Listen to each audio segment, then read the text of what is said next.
Exam crack করার 3টে trick. মানে বুঝতে পারছো না স্যার এটা কি হবে, তোমার ডেডিকেশন তো ভাগ হয়ে যাচ্ছে, কলেজে অর্ধেক চলে যাচ্ছে। P = MF শিখলাম, কি জিনিস সেটা নিজে নিজে রিকল করো। তোমরা বুঝতে পারছো না, দাদা অনেকবার বলেছে যে পরীক্ষা দাও, কেন জরুরি পরীক্ষা। এবার তোমাদের উদ্দেশ্য এই এক্সাম ক্র্যাক করা। উদ্দেশ্য দেখি আমার কাছে তোমরা কোচিং নিচ্ছ, তাই না? তো তোমাদের টিচাররা যে গাইড করছে ঠিকঠাকভাবে গাইড করছে তো, সেটা নিয়ে কোনো ত্রুটি নেই। তো এবার হচ্ছে আমাদের এক্সাম ক্র্যাক করার দাদা কিভাবে করব, সবই এর আগে আমি সব বলে দিয়েছি যে এএনএম কি, জিএনএম কি, এএনএম এর কি স্কোপ আছে, জিএনএম এর কি স্কোপ আছে, সব বলে দিয়েছি। বর্তমানে আমরা দেখতে পাচ্ছি যে হেলথ সেক্টরে একমাত্র আমাদের সিকিউর লাইফ আছে, চাকরি বাকরি হচ্ছে মোট কথা। তো এবার স্যার পাবো কিভাবে চান্স, এটা হচ্ছে মুদ্রা কথা। কি ট্রিক অ্যাপ্লাই করবো, তাই তো দেখো 3টে ট্রিক এক্সাম ক্র্যাক করার 3টে ট্রিক। এক হচ্ছে রেগুলার ক্লাস করা। কি প্রথম কি বলো, রেগুলার ক্লাস করা খুব জরুরি। আমি কাকে দিচ্ছি, ক্লাস করছি না, তাহলে লাভ হবে না। কেন ক্লাস না করলে কি অসুবিধা, সেটা স্যার রেকর্ডিং দেখে নিচ্ছি আমি, কি অসুবিধা বলো? তুমি যখন রেকর্ডিং দেখছো তখন কি তুমি কেউ জিজ্ঞেস করতে পারছো না? তুমি যখন লাইভ ক্লাস করছো, যেখানে বুঝতে পারছো না স্যার এটা কি হবে, তো রেগুলার ক্লাস অ্যাটেন্ড করা খুব জরুরি। 6 মাস সব ভুলে যাও। অন্য যদি কলেজের কোনো পরীক্ষা থাকে, কলেজের যদি কিছু থাকে বা টিউশন থাকে, সব করে লাভ হবে না। পরিষ্কার বলে দিচ্ছি খুশবু, বুঝেছো? তুমি কন্টিনিউ করো, কিন্তু যে কথাগুলো বলছি তুমি পরে যখন এন্ট্রান্স এক্সাম যদি কোনো কারণবশত খারাপ হয়ে যায়, তখন মনে পড়বে দাদা কিন্তু আমাকে বলেছিল আগে। 6 মাস সময় আছে, অনেক বেশি সময় নেই কিন্তু।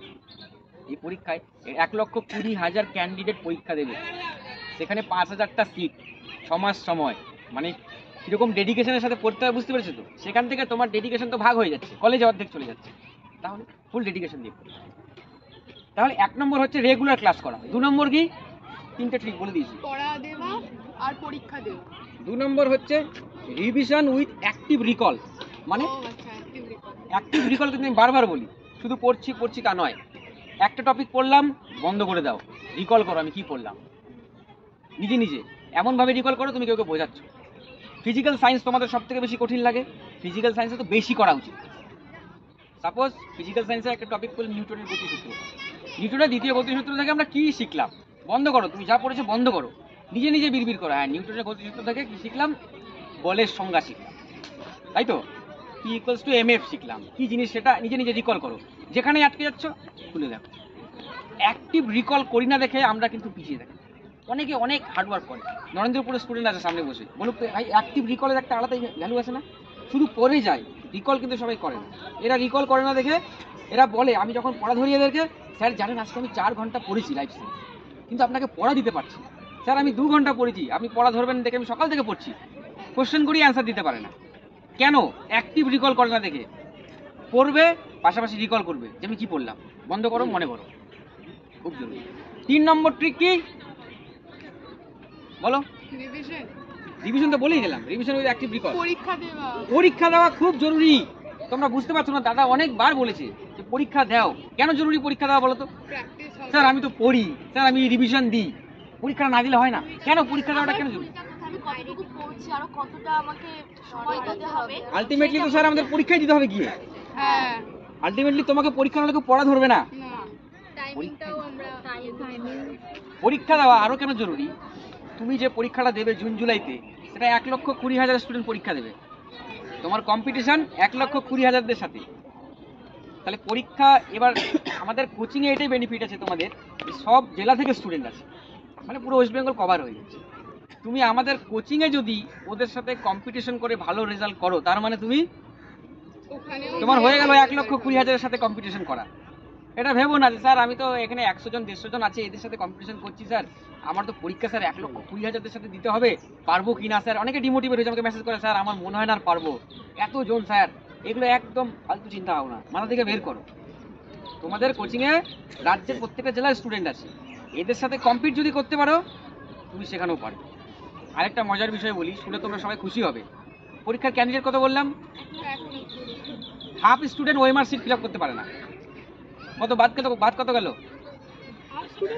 ওএমআর সিট কি করে ফিল আপ করতে হয় সেটাই জানে না। 60,000 এমনি বাদ হয়ে গেল, বাকি থাকলো কত, 60,000। 60,000-এর মধ্যে হাফ স্টুডেন্ট হচ্ছে 2 নৌকায় বাজিয়ে রেখেছে, কলেজ কোচিং, কলেজ কোচিং, তাহলে কত বাদ গেল? ওদের কি যারা কলেজ কোচিং দুটোই করছে তাদের তো ফোকাসটা ভাগ হয়ে যাচ্ছে। তো তারা বেশি বেনিফিট, তারা ভালো করে এক্সামটা দিতে পারবে, নাকি যারা শুধু যেমন সেজাল একদম পুরো ফোকাস দিয়ে দিয়েছে পরীক্ষায়, মৌমিতাশীল পুরো ফোকাস দিয়ে দিয়েছে, নাফিয়া পুরো ফোকাস দিয়ে দিয়েছে পরীক্ষায়, যে না আমি কলেজটা আমার কাছে ম্যাটার করে না, কারা ভালো রেজাল্ট করতে পারে? যারা ফুল ফোকাস দিয়েছে তারাই ভালো রেজাল্ট। তাহলে 60,000-এর মধ্যে 30 বাদ গেল, 30,000 বাকি থাকলো। 30,000 ক্যান্ডিডেট তোমাদের হচ্ছে কম্পিটিটিভ, সিট কটা? 5,000। 30,000-এর মধ্যে 5,000-এর মধ্যে থাকা কি খুব টাফ পুরো রাজ্যের মধ্যে?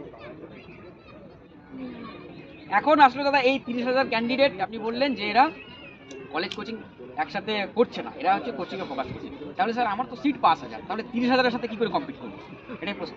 তখন তোমাকে সোমেশদা যেটা ইম্পর্টেন্ট কথা বলে দিয়েছে অলরেডি, স্মার্ট ওয়ার্ক করতে হবে। সোমেশদা কিন্তু অনেক জরুরি কথা বলেছে, স্মার্ট ওয়ার্ক করা। তারপর তুমি যে বললে না শিডিউলের কথা, সোমেশদা কি বললো, সবসময় যখন থিওরিটা পড়ছো কন্টিনিউ যে থিওরি পড়বে তা নয়, তোমাকে এমনভাবে নিজের শিডিউলটা ঠিক করতে হবে যেন পড়ার মধ্যে একটা এন্টারটেইন, পড়াটা যদি বোরিং হয়ে যায় না আর পড়তে ইচ্ছা করে। তারপরে এই যে 30,000-এর সাথে তুমি যে কম্পিট করবে, যারা তোমাদের মতোই কোচিং নিচ্ছে অনলাইন অফলাইন যেখান থেকেই হোক, আর 30,000-এর মধ্যে স্যার সিট আমার 5,000, তো এমন স্যার কি স্মার্ট ওয়ার্ক করবো যেন আমার সিটটা যেন আমি সিকিউর করতে পারি?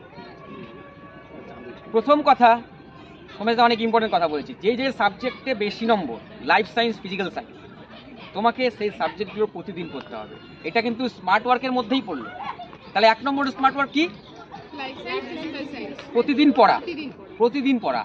এবার অনেকেই জিজ্ঞাসা করে যে স্যার তাহলে কি প্রত্যেকটা সাবজেক্ট কি প্রতিদিনই পড়া উচিত? তুমি না কে জিজ্ঞেস করেছিলে যে প্রতিদিন আমি 6টা সাবজেক্ট কভার করতে পারছি না, কে জিজ্ঞাসা করেছিল? নো প্রবলেম, তুমি 3টে সাবজেক্টই কভার করো প্রতিদিন, কিন্তু তার মধ্যে দুটো যেন ফিজিক্যাল সায়েন্স আর লাইফ সায়েন্স যেন প্রতিদিন থাকে। কারণ সুদীপ্ত স্যার যে ক্লাস নিচ্ছে সপ্তাহে একদিন নিচ্ছে, আমি নিচ্ছি সপ্তাহে একদিন ফিজিক্যাল সায়েন্স, তারপরে সোমেশদা 2 দিন নিচ্ছে সপ্তাহে, মাঝখানে তো গ্যাপ থাকছে, সেই গ্যাপের মধ্যে স্যারের পড়াটা রেডি করে নেবে, তাই না? ফিজিক্যাল সায়েন্স আর লাইফ সায়েন্স প্রত্যেক দিন নিজের শিডিউলে নিয়ে আসো। সকাল টাইমটাও ইউজ করতে পারো, বা বিকেল, অনেকে যারা রাত জেগে পড়ে, রাত জেগে কারা কারা পড়ো? আর সকালে কারা কারা পড়ো? মানে রাত জেগে মানে কটা পর্যন্ত পড়ো? 4টে। বাবা। আর সকালে কারা কারা ওঠে কটার সময়? 4:30, 5টা, 6টা। দেখো আমরা যখন আমাদের প্রত্যেকেরই পড়ার টাইম আলাদা, সেজন্য কোনো রুটিন বেকার বানিয়ে কোনো লাভ নেই। আমাদেরকে ডিসাইড করতে হবে যে এই যে আমি সারাদিনে সকালে পড়ি বা রাতে পড়ি, কোন সময়টা পার্টিকুলার একটা সময়। কারণ প্রথম দিকে তুমি যখন পড়তে বসবে, প্রথম 1 ঘন্টা 2 ঘন্টা কিন্তু মাইন্ড ফ্রেশ থাকে, পড়াগুলো মাথায় ঢোকে, সেই টাইমটাকে বেছে নেবে লাইফ সায়েন্স, ফিজিক্যাল সায়েন্স। এমন নয় ঘুম পাচ্ছে তারপর আমি ফিজিক্যাল সায়েন্সটা বের করলাম, তাহলে ওই সাবজেক্টটা তোমার কোনোদিনই ভালো লাগে। ঘুম পেলে তুমি ম্যাথ বের করো, ঘুম পেলে তুমি রিজনিং বের করো। যেমন সকালে আগে পড়তাম, সকালে আমার 6টা থেকে 8টা হচ্ছে আমার এরকম একটা সময় ছিল যে যত কঠিন টপিকই হোক না কেন পড়লে আমি বুঝে যেতাম, মাইন্ড শার্প থাকতো, ঘুম থেকে ওটা মাইন্ড ফ্রেশ, আর সেই টাইমটাও এনার্জিও থাকতো, কোলাহল থাকতো না। তো সেরকম টাইম বেছে নাও যে কোন টাইমটা আমার জন্য সব থেকে, আমাকে এই সময় কোনো ডিস্টারবেন্স থাকে না, এই সময় আমি খুব এনার্জেটিক থাকি, বোরিং হলে তো হবে না, আর এই সময় হচ্ছে আমার মনেও থাকে পড়লে, ওই সময়টা হচ্ছে ফিজিক্যাল সায়েন্স, লাইফ সায়েন্স, মানে 75 নম্বর, 50 যোগ 25, 75 নম্বর মার্কসের জন্য আমি এই সময়টাকে ইউজ করি। হলো? তারপরে বিকেলে তোমাদের 8:30টার পরে ক্লাস থাকে রাতে, তারপরে তার পড়াশোনা হয় না 12টা পর্যন্ত, বলে লাভ নেই, যেটা হয় না। 12টার পরে তুমি পড়ো নাকি? আমি রিভিশন করি। তুমি পড়ো আর তুমি পড়ো 12টার পরে, ঠিক আছে? তো তোমরা বিকেল টাইমটা 8:30টার ক্লাসের আগে তোমরা ইংলিশ আর জিকে এটা রাখতে পারো। আর দুপুর টাইমে কারা কারা ফ্রি থাকো? অঙ্ক রিজনিং প্র্যাকটিস করো। যেহেতু রুটিন এভাবে বানিয়ে দেওয়া যায় না, ঠিক আছে, তবুও তোমরা যেহেতু বলছো, আমি বলছি যে যখন এফেক্টিভ টাইম তোমার, যখন পড়াশোনাটা ভালো হয়, সেই সময়টা লাইফ সায়েন্স, ফিজিক্যাল সায়েন্স। তারপরে দুপুর টাইমটা যখন অত বেশি থাকে না, ঘুম পায়, ঝিমুনি ভাব খেয়ে নিলে, তখন রিজনিং আর জিকে রিজনিং আর ম্যাথ প্র্যাকটিস করো। আর বিকেল ক্লাসের আগে ইংলিশ আর জিকে। আর জিকে দাদা যেটা বললো প্রতিদিনই পড়তে হবে, না পড়লে তো হবে না, জিকে তোমাকে মেমোরাইজ করতে হবে। এই তো, আর কিছু নেই। এই হচ্ছে স্মার্ট ওয়ার্ক। এই স্মার্ট ওয়ার্ক যদি করো তাহলে এই 30,000-এর সাথে কম্পিট করতে পারো। বলো কিছু জানার থেকে, সবই কভার করে দিয়েছি, কিছু জানার থেকে বলো।